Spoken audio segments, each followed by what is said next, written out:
కోసన్నాయి కోటి రాగాలు ఉన్నాయి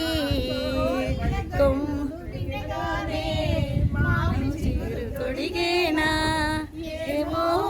ఏమవుతుందో ఈ మరి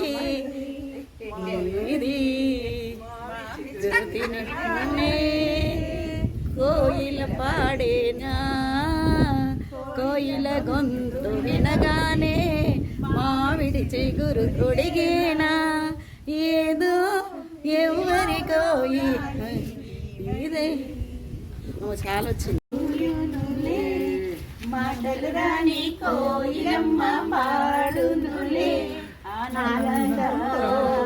అనురాగంతో నామమే పాడునులే